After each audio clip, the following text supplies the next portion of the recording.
Hello and good morning. Welcome to our Ontario Network of CAPC CPMP projects webinar. Today we are going to hear from the Aunties on the Road Doula Collective on the topic of impacts of the child welfare systems on Indigenous perinatal health. And before I introduce our speaker, I would just like to take a moment to acknowledge as we begin our gathering today that the work we do in communities across Ontario is on Aboriginal land that has been inhabited by Indigenous peoples from the beginning. And we are grateful for the opportunity to live, work, and play in these places. And we thank all the generations of people who have taken care of this land for thousands of years. Miigwech. And I wanted to point out that I'll be sharing in the chat a Truth and Reconciliation resource guide that our network has available for our members. So let's again say hello and welcome Tagwana-Bisan, which I have not said correctly. Armitage Smith, you're so welcome to be here. From the Aunties on the Road Doula Collective. So welcome. Hello. Good morning. Thank you so much for that amazing introduction. So I am Tagwana-Bisan. My name is Tagwana-Bisan. I am a full spectrum doula with Aunties on the Road. And I've been a member of our Indigenous Full Spectrum Doula Collective for the last 2 years. I am also labor certified and postpartum certified with Doula Canada. If you're unfamiliar with Doula Canada, they're probably like the go-to education school for doula work within Canada. So I'm dual certified with them. I've spent over 300 hours of in-class time certifying, passing and taking examinations. And I'm also a certified baby wearer with them. And so doula work has really been a big part of my life for the last probably 3 or 4 years now. But before then, I was actually working at the University of Ottawa at the Mashpawasi Wogamega Center. I was doing programming assistance for the students for the Indigenous Education Center there. And then afterwards, I was a program coordinator for the Indigenous Enriched Support Program at Carleton University. And so this program was where Indigenous students who wouldn't normally be able to apply for university, they were able to go through our program, gain university credits, and then graduate into Carleton University overall. And so I've spent a lot of time in Indigenous education, working with youth specifically as a youth, but also Indigenous youth who wouldn't normally be able to access kind of resources that other folks might be able to access. And so this kind of kickstarted my passion for Indigenous education. But I quickly found that my interests were more niche in the aspect of birth and pregnancy and parenthood. And so this transition into doula work has been really seamless. But that's my long-winded way of saying I'm very passionate about education, Indigenous youth, and parenthood. And that's a little bit about me as a doula. Other than that, I am a biracial Algonquin Mohawk woman. My maternal grandmother immigrated from Ireland in the 50s. And so I have a very diverse, multifaceted background, but I do identify as an Algonquin Mohawk woman. And Aunties on the Road operates out of Ottawa. So we are on the unceded ancestral territories of my peoples, the Algonquin, Anishinaabe. And so we pay respects to them. And thank you all so much for being here. So Aunties on the Road is an Indigenous Full Spectrum Doula Collective based out of Ottawa. And we provide free full spectrum doula services and reproductive care to Indigenous youth aged 12 to 30 in the Ottawa-Gatineau region. And so I had met Blanca in Toronto, actually. We were presenting, the Aunties were presenting at the National Perinatal Symposium on the National Symposium on Perinatal Mental Health. And we are presenting specifically on our involvement as Indigenous doulas with clients experiencing child welfare realities. And so, you know, Blanca approached me afterwards and she had said, well, I really enjoyed your presentation. Like, we had this opening, something fell through. And so, although our webinar kind of moved very quickly from start to finish, it kind of, we were seamlessly able to move into this position to present this webinar. So the traditional land acknowledgement, I won't share here today because I know I've already talked way too much about myself. So I want to move on to more of the meat and potatoes of this today. So in our first seminar, the way we had set it up originally was that we were going to host our webinar days on 2 different days. But there was an unexpected ice and windstorm. And so 2 of our main facilitators woke up that day without power or internet. They weren't able to travel in. And so we had to, spur of the moment, change our first webinar date and then host it on our second webinar date. And so we ended up doing a full 6 hours day. Sorry, a 6 hour, oh my goodness, a 4 hour day back to back. And so it was really nice that we had that kind of consistency, folks coming in for the second portion. Everything that we had said was really fresh in their minds. But for the first session, we really wanted to focus our learning objectives on setting up the stage, per se, from a historical perspective on Canadian policies and practices that have led to the current landscape of child welfare systems for Indigenous families. And so a lot of that was including kind of a historical awareness on some of the more quieter parts of Indigenous identity within a Canadian landscape that for a long time weren't really spoken about, but have had huge impacts on Indigenous family systems since then.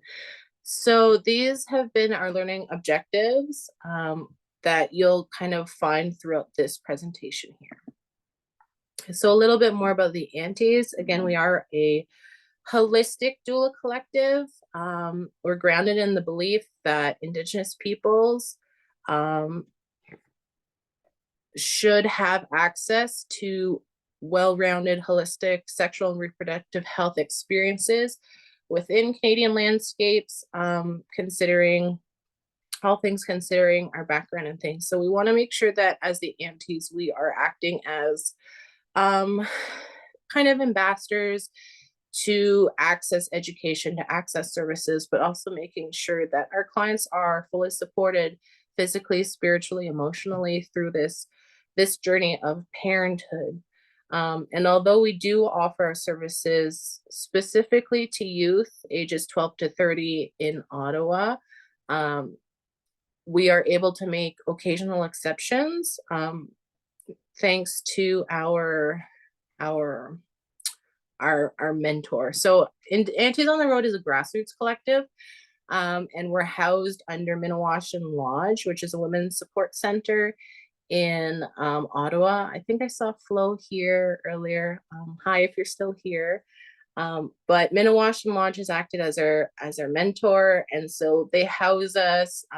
They're able to give us occasional financial support to kind of support clients who might not necessarily fall within our age category of 12 to 30. But this year we're primarily funded from the OTFYOF fund and Laidlaw Foundation. So as a grassroots collective, we're a nonprofit. All of our operating funds come through financial donations and grants. So on top of kind of the work we do as a collective, we're frequently writing grants to access funds to continue this work. And this is just a brief overview of our services. But as a full spectrum doula collective, we offer labor and postpartum support all the way to loss and grief. And our doulas they all have very wide range of experience. And so we really kind of are able to offer really full support as a collective.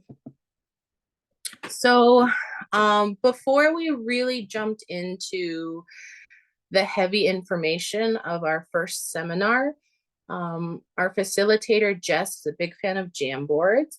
And so this Jamboard here was an opportunity for participants to kind of share their first thoughts on what they heard about, on what they felt about child welfare systems, Indigenous child welfare systems. And in this Jamboard, I'm not sure if it's still available, but we saw a lot of kind of negative feelings like pain, sadness, these sorts of really heavy emotions that come with being separated from family. And this really allowed our participants to kind of, I guess, feel out the terrain of what a lot of our clients have experienced or are still experiencing during their time within the child welfare systems. So after that, we really jumped into the history. We call it the history of apprehension. As Indigenous doulas working with Indigenous families, we are all survivors of residential schools, or we are all the grandchildren of residential school survivors. And so these things are very near and dear to us, very personal. A lot of us have experienced realities within these histories of apprehension. And so it's difficult to separate experience and knowledge from kind of presenting from a very fact-based perspective, because we do have these experiences within these facts. And so the wording often reflects those understandings and experiences. So when we say history of apprehension, we are looking at the legacy of removal of Indigenous children from families that have spanned 500 years of colonization. We looked at residential schools, the past system, loss of Indigenous status through marry outs or even marry ins, and the identity politics that come with loss of status. There's a lot of depth to it that we didn't touch on, but we were trying to provide a brief but in-depth overview of these experiences that have led to modern contemporary child welfare systems that are, in essence, for some, continuation of the history of apprehension. Things like birth alerts that families have, that the government has officially ended, but are still practiced in hospitals, that our doulas have experienced, that we'll actually look at a little bit later.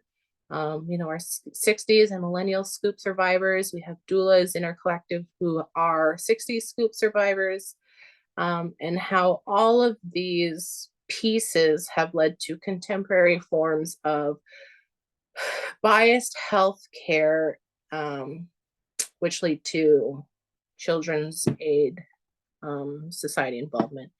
And these are just things as Indigenous doulas we have seen in our practice. But then we can look at the statistical facts of overrepresentation of Indigenous children in child welfare systems, and know that this isn't just something that we within the Aunties are seeing, but healthcare in general is seeing.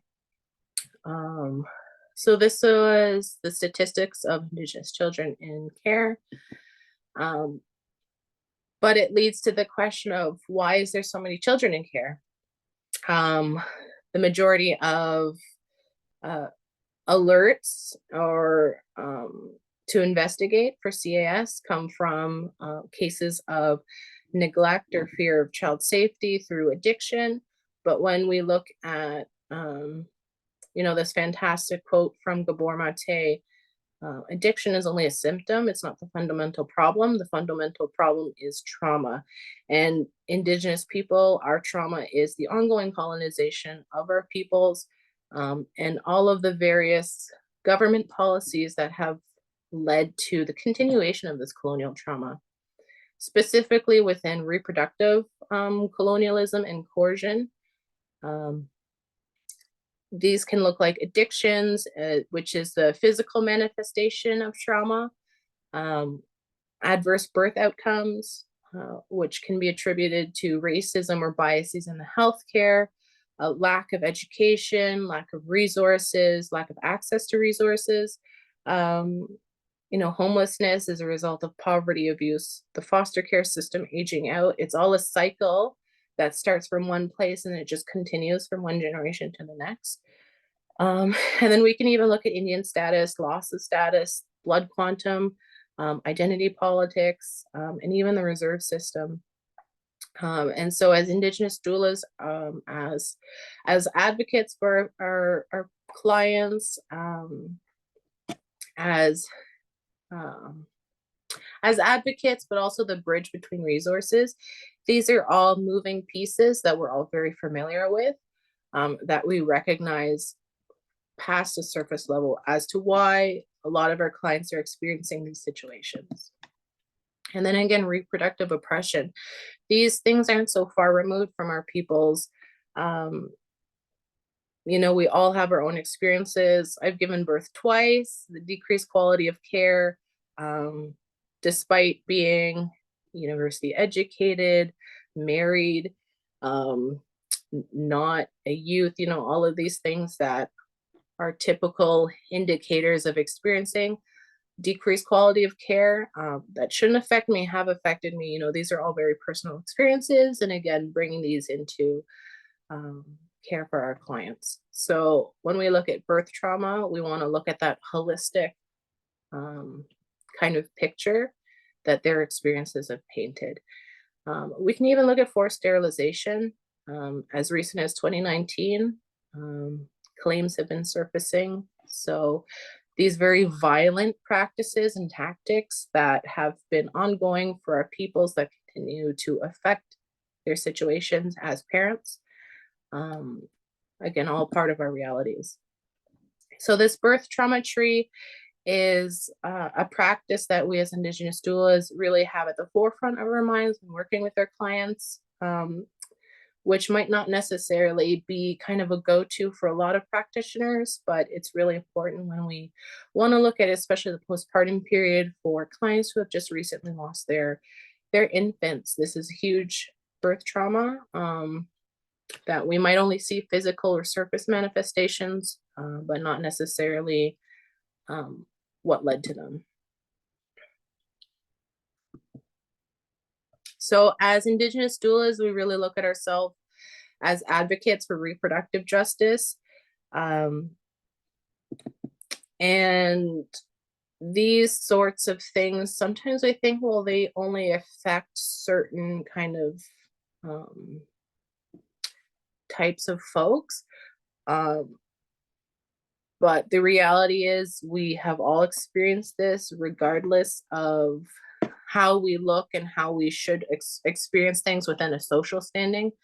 And so this final report of the MMIWG has really looked at how medicine and healthcare has kind of attributed to this overrepresentation of Indigenous children in care. And they've really pointed at hospitals and birth alerts as one of these main reasons as to why. So this is Gina. She is a member of our collective. Gina is married, for all lack of a better term. She's Indigenous. She's university educated. She lives with her family. She's a doula, a member of our collective. All of these outside markers that would appear to be not somebody that would be targeted. And yet Gina was a target of a birth alert with the birth of her first child.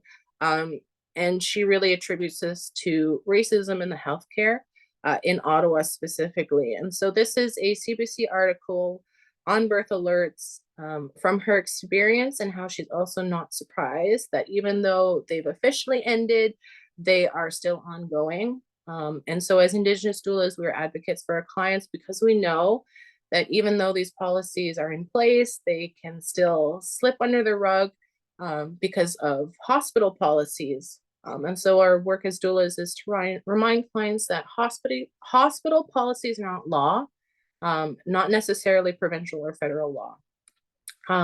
But because of hospital policies, a lot of these healthcare workers are making birth alerts or claims to CAS, CPS, based on these hospital policies that are not federal provincial law.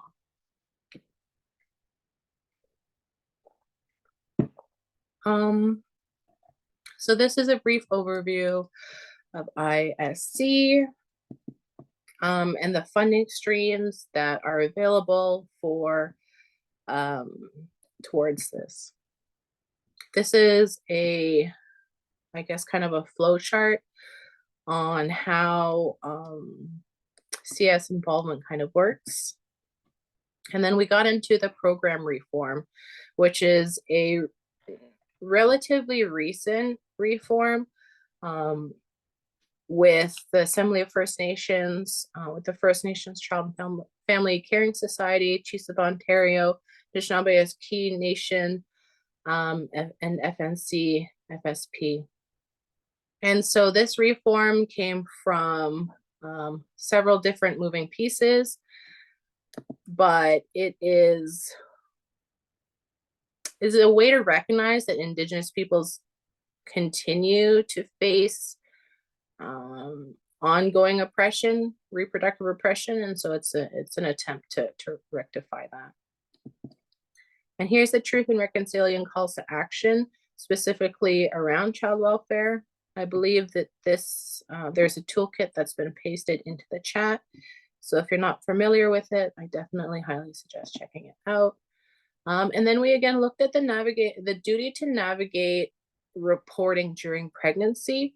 And this is in Ontario. During the prenatal period, there is no obligation to report. However, there is once the child has been born. And again, we really, during our webinar, spoke about hospital policy versus federal provincial law, and how a lot of workers within the healthcare aren't familiar or whatever the reason. They say, well, this family isn't following hospital policy. Like, for example, they've denied the eye ointment, and so we're concerned for the safety of their child. Hospital policy, there's no federal or provincial law around adding eye ointment to your newborn, even though it is common practice. That's just an example of what healthcare practitioners might believe. And so part of our work as doulas is to really advocate for our clients, let them know what their legal rights are, what hospital policy is. And again, all of this can be happening in a client's when they're in their most vulnerable. They're in labor, they've just given birth. As Indigenous peoples, we believe birth and pregnancy and labor is a very sacred time, but we are also fully aware that it's a very vulnerable time. And so oftentimes these families will be approached with, okay, here's some papers, sign these. They've just given birth, or they're scared, they're in labor, they're having a difficult labor. And so a lot of times we do see hospital staff coming in at vulnerable spaces, pushing signatures and paperwork that might not necessarily be kind of from an informed perspective. And so as doulas, we are not only advocates, but we see ourselves as early intervention and harm reduction for pregnancy and postpartum. We do recognize that a lot of our clients experience substance use throughout their life, which is also, again, a physical manifestation of trauma. And so we've come up with these kind of practices around providing culturally safe care, culturally informed care for clients who are in need of that extra help. So this was the end of the first webinar session. I'm going to transition into the next one. But if there's any questions or things that have popped up during that time, I think it's a good time maybe to take a bit of a break. This meeting's got it. Oops. Guess you guys can see. Feel free to unmute yourself and ask a question or type it in the chat.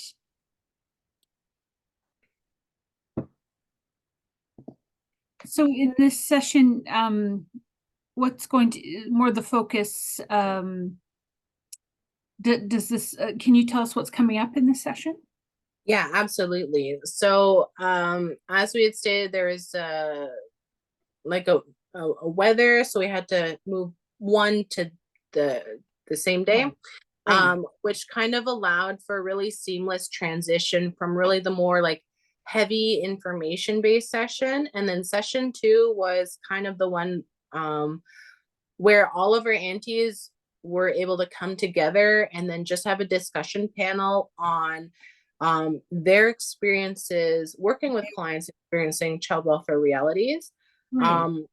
And so it was really great. We had a lot of positive feedback from participants. They were able to ask a lot of questions during and throughout the webinar itself. So if they had questions, we had someone who was able to kind of answer them in the chat, or we were also able to interactively kind of respond as we were speaking within this webinar. But this one was more specifically providing statistics of our clients. And so you can see here that, you know, all of our clients face mental health challenges. In the 2023 year, 85% of our clients were involved with CAS. That's a huge number. And then even then, 30% of our clients are living in women's shelter. They're homeless. So a large number of our clients are facing these realities. And so as Indigenous doulas, we were able to all come together and speak about the unique supports that we were able to offer our high-risk clients, coming from our own varied backgrounds as doulas. Right. There was a question about the call to action link, and Amy posted that again in the chat, unless there wasn't another truth and reconciliation toolkit that you were referring to. I know. So the truth and reconciliation toolkit I was referring to is the one that you had spoken about. I believe that departments have kind of created their own based on these the 94 calls to action. Right. Also, Lee asked about the term blood quantum before. Are you able to speak to that? Yeah, absolutely. So here in Canada, and again, these policies have changed with governments, with the ages, with the times, and it really is dependent on which time frame we're speaking about. Blood quantum, in short, is the theory of who gets to call themselves a native or an Indian or Indigenous or however you want to call it. So, you know, the government has come up with equations of blood quantum and who's an Indian and their children who gets to be Indian. So for example, for the government of Canada, I am considered a 6'2" Indian. As a biracial person, this is not an issue for me. My mother is 100% white, immigration from Ireland. My dad is 100% Native, going back generations on both sides. For me, this is not an issue. But when folks come to blood quantum and status, you know, they have one parent that is recognized Indian by the government of Canada as a 6'2" half-blood quantum. And then they have one parent who is not recognized as Indigenous, but claim they have the blood, and possibly they do, because again, we have our marry out blood quantum system. It is a horrible entanglement of government policies and timelines over generations. And I'm so sorry I don't have a more clear definition of what blood quantum is, but it's essentially how the government determines who's an Indian and who isn't. Oh, that's very helpful. Thank you.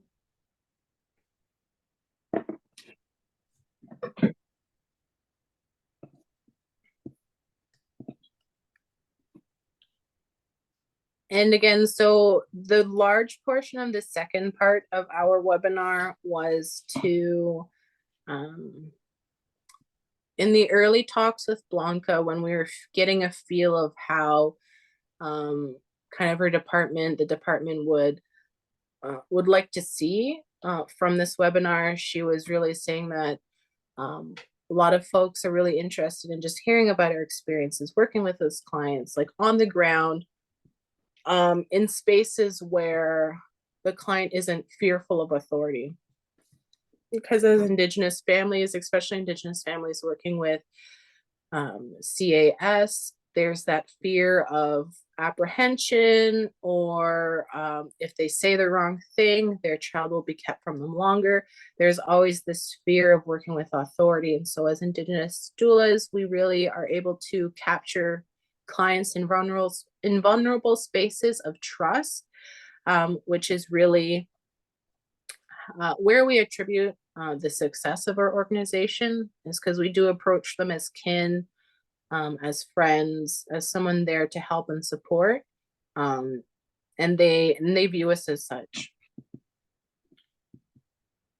So to be trained in support is to recognize all of these moving pieces of ongoing colonialism, historic and contemporary trauma, and all of the laws and policies as they've changed throughout the decades, and how best to support clients from such a multifaceted standpoint. And a lot of that is resource share and allyship with our local organizations who aren't necessarily Indigenous in the Ottawa area. So the Ottawa Birth and Wellness Center is a huge ally and a big supporter of our organization. We partner with them frequently, as well as Planned Parenthood or Birth Trauma Canada. And then again, we have our Circle of Care allies, are not necessarily allies. We have our Circle of Care within the Indigenous organizations that work specifically with Indigenous families and high-risk parents. So Wabano, Odawa, Minwashin, Twegan. And then we had our discussion panel. So we have Elaine Kiknosway. She is a 60s scoop survivor, advocate.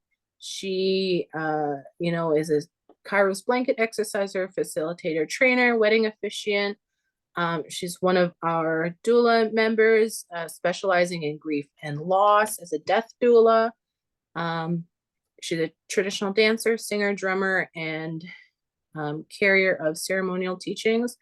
So Elaine was really able to share her work as an Indigenous counselor and how this training has been able to kind of influence her work as an Indigenous doula, working with clients experiencing child welfare or the loss of a child. Because when we look at death doulas and think loss, we think of death and we think of maybe miscarriage or abortion. But when you lose a child to a child welfare system, you are losing a child regardless of whether that person is still alive or not. And so these sort of stages of grief and loss, Elaine has worked with intimately, and she's been able to provide kind of testimony into her work, working with those clients. Jackie is a professor at Carleton University. She has a degree in in criminology, and she shared how originally she went into criminology thinking that she would be working with women in the prison systems, but she wasn't happy there because she viewed her position within the criminal justice system as working as the oppressor because she was bound by policies and regulations. And so she left that to become an Indigenous doula and a professor specifically within community justice. And so that was her focus, working with incarcerated women, especially incarcerated pregnant women. And so she was able to give her perspective from that and how it has influenced her work as a doula. Gina is a full spectrum doula. She is also, she works in the Ottawa Carleton District School Board.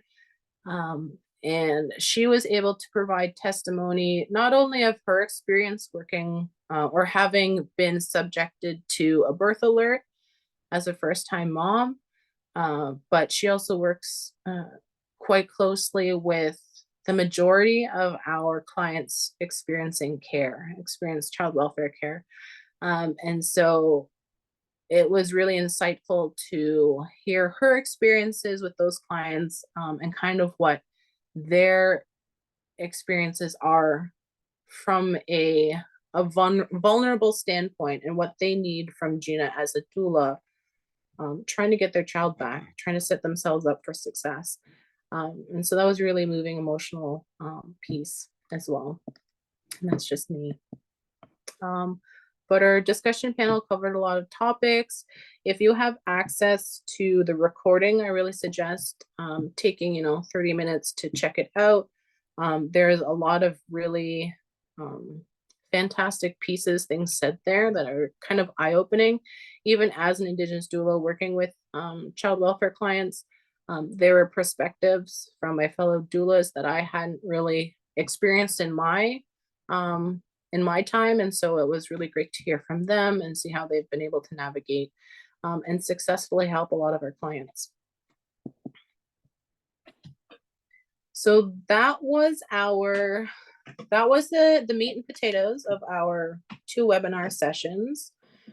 We had a lot of engagement, some great comments, a lot of great questions. And of course I went through that pretty quickly, but during the webinar itself, there was a lot of opportunity for participants to kind of ask questions, even give testimony of their experience working with clients. We had somebody who was a doula who was working with clients, experiencing that in northern communities. We had folks in northern communities kind of asking about trainings, extra trainings that we were able to offer around anti-racism, kind of education toolkits and things like that. I think we had during the webinar itself, because we were cognizant that we had to last minute reschedule, we had 23 participants logged on throughout, which I think was really great engagement, all things considering. So I'm going to stop sharing my screen.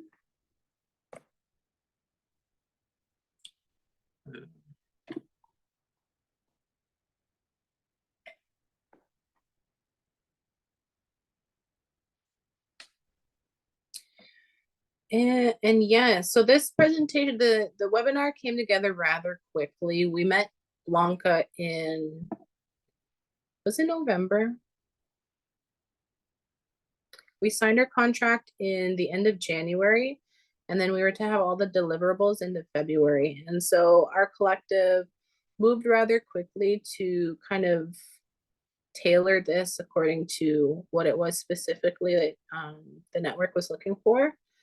But in the process of doing so, we were really able to almost pinpoint or navigate some of the parts of our doula work that almost seemed kind of daily part of our position. But when we looked at it more in depth, we were able to look at it from a different perspective, to shine some light, to realize just kind of how expansive our work as Indigenous doulas are, almost in comparison to a general Canadian doula. Having experienced doula work from Doula Canada, which again is just an overarching Canadian doula school, and how their business model operates, sort of some of the taboo parts of doula work that they specifically say not to touch into is like the daily work that we have as Indigenous doulas. So Canadian doulas don't go into high risk environments, try to stay away from situations that could escalate into violence, or, you know, we've had doulas having to go to court, program coordinators having to go to court, just because of their file cases. And so these are things that are expected of us as Indigenous doulas that are taboo and actively discouraged as Canadian doulas. And so that was kind of a perspective that going through the work was really even eye-opening for myself. Someone so enmeshed in the work, kind of having to separate and really see that Indigenous doulas do offer extremely unique and very targeted, holistic, well-rounded care to Indigenous clients within the child welfare systems, and also time and time again proving that our care really does benefit the overall health of these clients. Okay.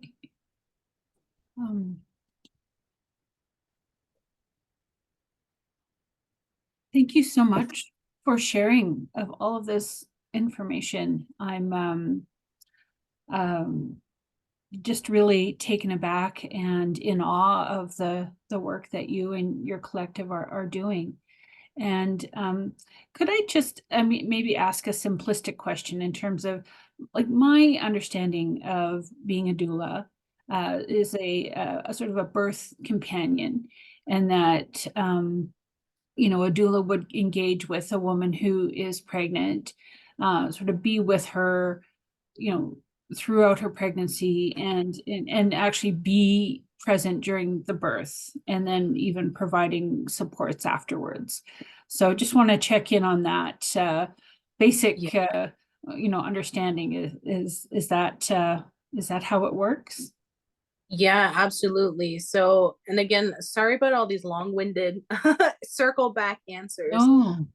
But as doulas, there's many different types. The most popular or common knowledge one is the labor doula, who does act as a companion throughout the pregnancy, providing kind of information and even many trainings on labor positions, Right. comfort techniques, things like that.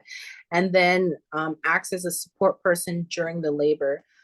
As postpartum doulas, we are with the client throughout their pregnancy, and then afterwards we provide respite care, visitations, light housework, cooking, cleaning, once the baby has arrived. So the Aunties on the Road specifically provide up to 6 months of postpartum care for clients and things like that.